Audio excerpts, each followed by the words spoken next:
اے بچیوں والوں تمہیں مبارک ہو، اے بیٹیوں والوں تمہیں مبارک ہو۔ اپنی بیٹیوں کو کبھی برا نہ سمجھنا۔ نبی پاک علیہ الصلوۃ والسلام فرماتے ہیں جس شخص کے بیٹی ہو وہ اسے زندہ دفن نہ کرے، اسے ذلیل نہ سمجھے، تو اللہ عز و جل اسے جنت میں داخل کر دے گا۔ ایک اور جگہ نبی پاک فرماتے ہیں اللہ اکبر، یہ حدیث تو میں کہتا ہوں ختم ہے نا، اس کے بعد الفاظ ہی نہیں بچتے۔ بہت ساری بیٹیوں کی فضیلت کی حدیث ہے، مگر یہ حدیث ادھر جا کے لگتی ہے، دل کو چھو لیتی ہے۔ سنو تو صحیح اس کے الفاظ کیا ہیں۔ اللہ کے نبی فرماتے ہیں بیٹیوں کو برا مت کہو، میں بھی بیٹیوں والا ہوں۔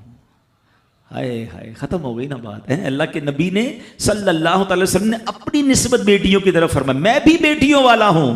بے شک بیٹیاں تو بہت محبت کرنے والیاں، غم گسار اور بہت زیادہ مہربان ہوتی ہیں۔ سنو بیٹیوں والو اور بہنوں والو، اللہ کے حبیب کیا فرماتے ہیں صلی اللہ تعالی علیہ وسلم، میرے نبی کا فرمان ہے کہ جس کی 3 بیٹیاں یا بہنوں کی اس طرح پرورش کرے، ان کو ادب سکھائے، ان سے مہربانی کا برتاؤ کرے، یہاں تک کہ اللہ عز و جل اسے بے نیاز کر دے، یعنی ان کا نکاح ہو جائے، تو اللہ تعالیٰ اس کے لیے جنت واجب فرما دیتا ہے۔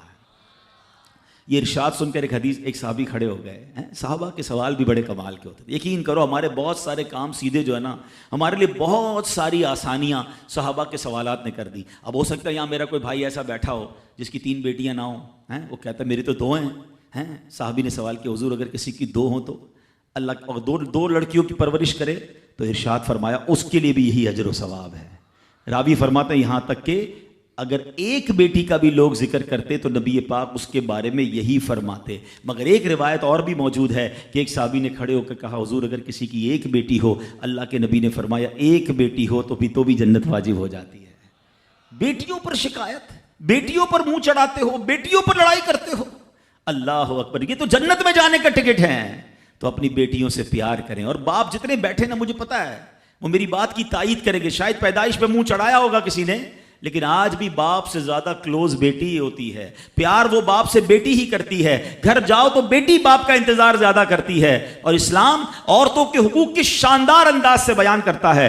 اللہ کے نبی علیہ الصلوۃ والسلام فرماتے ہیں جب کسی کے ہاں لڑکی پیدا ہوتی ہے، سنو، گھر پہ مہمان آئے تو اچھا لگتا ہے نا، اور کوئی بڑا اہم مہمان آ جائے، کوئی بڑے بزرگ آ جائیں تو کتنا خوش ہو جاتے ہیں آپ۔ کئی ایسے بزرگ ہوں گے، کئی ایسے علماء ہوں گے، کوئی ایسی شخصیت ضرور ہوگی جس کو آپ اپنے گھر بلانا چاہتے ہوں گے، مگر آپ سوچتے ہوں گے یار وہ میرے گھر کیسے آئے گا، بہت بڑا آدمی ہے، بڑا مصروف شخص ہے، پسند تو مجھے بہت ہے مگر میں گھر نہیں بلا سکتا۔ سنو، جب تمہارے گھر بیٹی آتی ہے تو پتہ ہے کون مہمان آتا ہے؟ اللہ کے نبی فرماتے ہیں جب کسی کے ہاں لڑکی پیدا ہوتی ہے تو اللہ عز و جل فرشتوں کو گھر بھیجتا ہے۔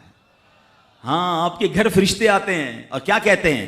فرشتے آ کر کہتے ہیں اے گھر والوں تم پر سلامتی ہو۔ پھر فرشتے اس بچی کو اپنے پروں کے سائے میں لیتے ہیں، اس کے سر پر ہاتھ پھیرتے ہوئے کہتے ہیں یہ کمزور سی جان ہے جو ایک کمزور جان سے پیدا ہوئی ہے، جو شخص اس کمزور جان کی پرورش کی ذمہ داری لے گا تو قیامت تک مدد خدا اس کے شامل حال رہے گی۔ تو اب کبھی بھی بیٹیوں پر زیادتی نہیں ہونے دینی۔ ہاں، بیٹیوں کی دعائیں لو، بیٹیوں کی خدمت کرو۔ اور میں نے خود دیکھا ہے، آپ نے بھی دیکھا ہوگا، میں نے دیکھا ہے، بلکہ میں نے ایک طرح سے انٹرویو لیا ہے ایک رشتہ دار کا کہ یار آپ کی 4 بیٹیاں ہیں، 3 بیٹیاں ہیں، کہتا ہے یار جب سے بیٹیاں آئی ہیں پتہ نہیں رزق کدھر سے آ رہا ہے۔ بیٹیاں تو کیا آئی ہیں، اللہ نے رحمت کے دروازے کھول دیے ہیں، کیونکہ اس نے منہ نہیں چڑھایا۔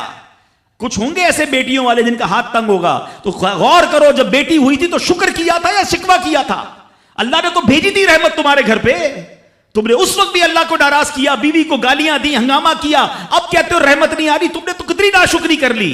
اگر تم سجدہ شکر ادا کرتے، اللہ کی بارگاہ میں رضا راضی رہتے، اللہ بیٹیاں تو دیتا مگر تم پر رحمت کے اور دروازے بھی کھول دیتا۔